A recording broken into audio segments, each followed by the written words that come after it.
Okay, so we're going to advance now from the scales what we've learned, and we're going to learn some new types of scales and learn how to improvise. Now, improvisation in music, I think, is one of the key things in music. I love it. It's so much fun to do. The best thing to do is get in bands and play with other instrumentalists, you know, friends, family, anything like that, and just having to play around with each other and what we call in the music world as a jam. Really good fun. So I'm going to teach you a few scales which you can really use to improvise, and this will kind of show you as well that scales aren't just, oh, let's play our scales, let's do the scales again, because they can get very boring, scales, and it does seem like a chore sometimes. I know when I was first learning, they really did seem like a chore, but it wasn't until I started to improvise that I learned that these scales were more than just there for a chore. They actually are there for a reason. So the scale we're going to learn, two scales we're going to learn today, we're going to look at the major and minor pentatonics. And we're also going to look at the blues scale as well. The blues scale is one of my favourite scales, and it gets you out of so many different situations. It's great. So we'll have a look at the pentatonic scale first. So the word pentatonic comes from the Greek word penta, which means five, and tonic, which means tone or a note. So basically a 5-note scale. The pentatonic scales are the staple of rock music and are used across the world in jazz, blues, country and bluegrass, as well as West African music, African American spirituals and children's song. This fact makes the pentatonic scale a very important element of learning to play a musical instrument. So what's a pentatonic scale? So I've already mentioned this. Technically speaking, any scale composed of 5 notes can be called a pentatonic scale. Penta equals 5 and tonic equals notes. In the real order, however, learning only 2 different pentatonic scales will cover 99.9% of the playing situations that you will encounter. These 2 scales are referred to as the major pentatonic and minor pentatonic. So it's taking these 5 tones and using to improvise is just really good. So first of all, we'll have a look at what the pentatonic scales are. So to create a major pentatonic scale, all you have to do is remove the 4th and 7th notes from a major scale. So this will leave the intervals below. So you have the 1st, the 2nd, the 3rd, the 5th, the 6th and the 1st. So we're missing, and back to the 1st of the octave, 8th. So we're missing out 4 and 7. That should sound like this. So this is a C major pentatonic scale.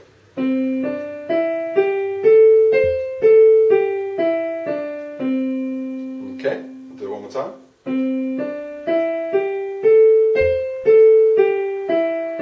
And that's a C major pentatonic scale. So we're just basically missing out the 4th and the 7th from our major scale. That scale there, it was used very famously in My Girl, a song by the Temptations.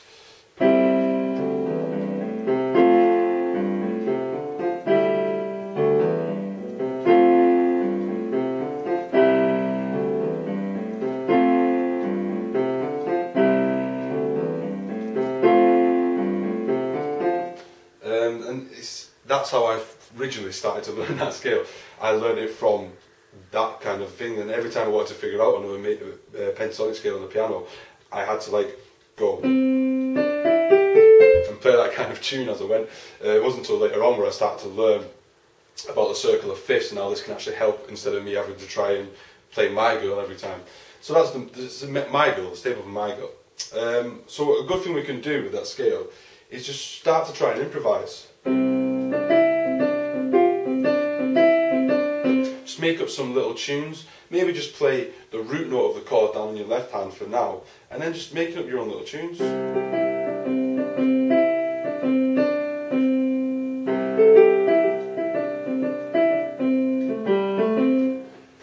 And you'll start to realise that you can move the hand up and down the piano a lot better than you actually thought you could originally. So that's the major scale, that's the major pentatonic scale, should I say. So up next we've got the minor pentatonic scale. As always, all these sheets are available online. So to create a minor pentatonic scale, all you have to do is remove the 2nd and the 6th notes from a natural minor scale, and this will leave the intervals below. So you have the 1st, the flattened 3rd, the 4th, 5th, flattened 7th, and back to the octave, the 1st again. And this is the minor pentatonic scale. So the minor pentatonic scale should sound like this. I'm going to do a minor pentatonic scale, all white notes. It's always brilliant for piano players. So it sounds like this.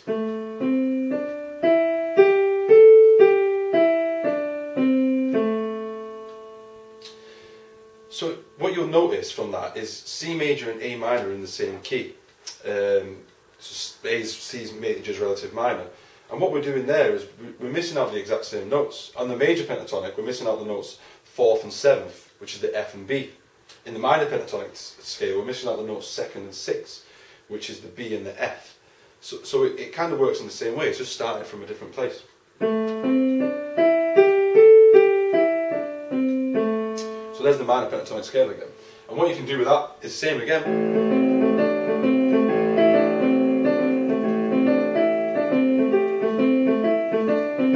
Just have a little play around and try and make up your own little tunes with them. So what I'm going to show you now is one more scale which comes from the minor pentatonic scale, and it's called the blues scale. Now what the blues scale is, it's a minor, just take note of this, it's a minor pentatonic scale with an added raised fourth in there. So it sounds like this.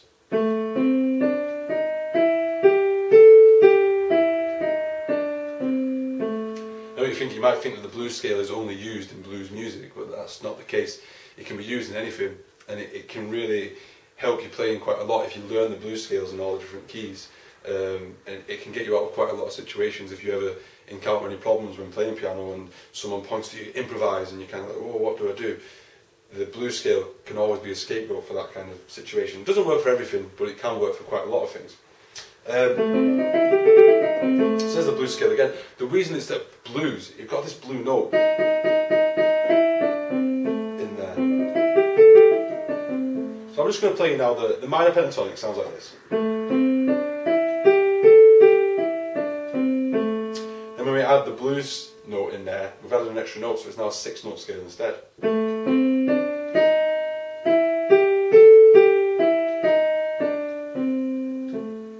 Okay, so what we're going to have a look at now is we're just going to have a little improvised kind of thing. We're going to start off, we'll start off in the key of A minor, and we may change it later on. So what we're going to do first of all, to learn how to improvise, is it literally is just knowing the scale and then just making up your own little thing as you go along. Using 1 or 2 notes, 1 or 3 notes. The way I always learned to start to improvise was just, at first, just use 1 note and then gradually build up the notes. So I'm going to use the blues scale here, and I'm going to start by just using 1 note to improvise with, and then I'm going to move up. My left hand, I'm literally just going to play.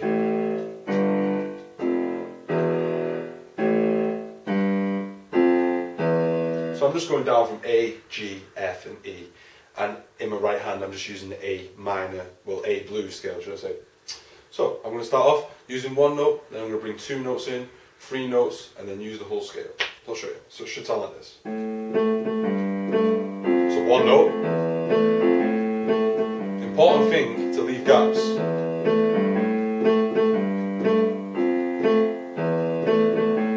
Not playing every time. Bringing the 2 notes. Gap.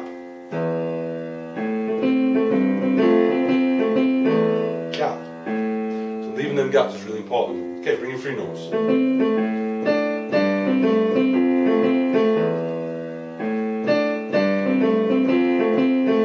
Okay.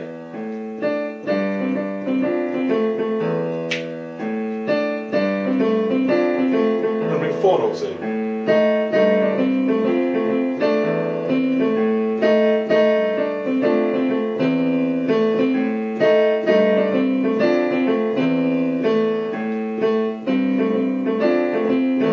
Now we're going to explore the whole scale.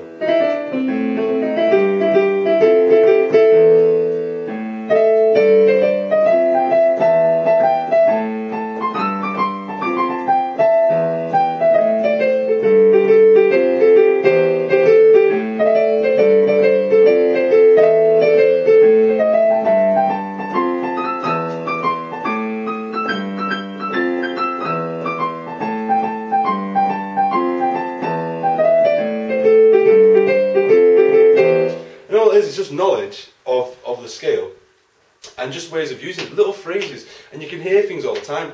I mean, I know you're playing piano, but don't just listen to piano players, listen to blues guitarists, listen to people like Jimi Hendrix and Eric Clapton. Try and steal little riffs off them, little licks they use, and use your ear all the time. Always be open to new music, and listening to new music as well is something really important when trying to learn an instrument.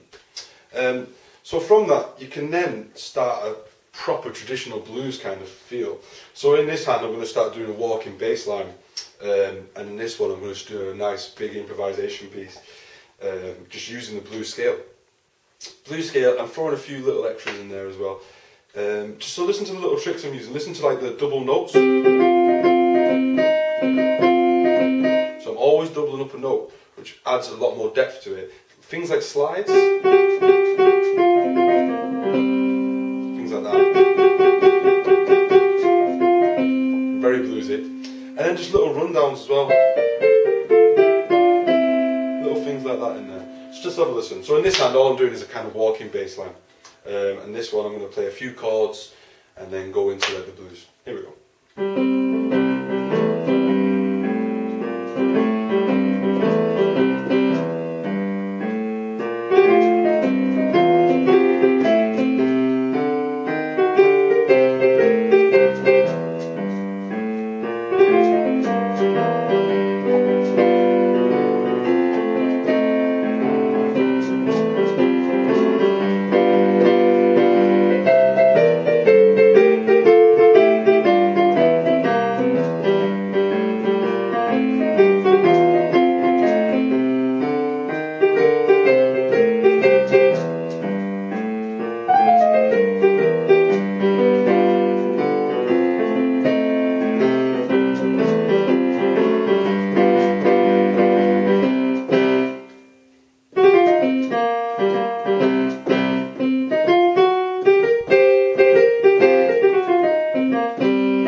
So all it is the knowledge of a scale, and then you can all of a sudden make this whole music up, just improvising. And everything I did there, nothing was written, All I've got in my head is like little licks which I know I can use.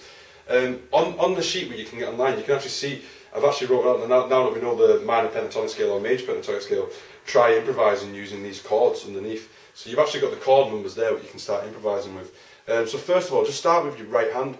Online, you can get loads of different backing tracks and just try and play these scales over it. A lot of it is a trial and error. Certain blues scales might work against certain chords, but then it's like a kind of thing of mixing up all these scales, throwing the minor, so throwing like that kind of minor second in there with your blues scale will like add so much more colour. For example, so I'm kind of just using it there as a passing note, that minor second. And then you'll see that the whole world of piano starts to open up a lot more. So what I'm trying to get across more than anything here is that scales just aren't a chore, they're for everything, and it creates so much fun basically on an instrument. So crack on with them, and thanks for listening. Thank you.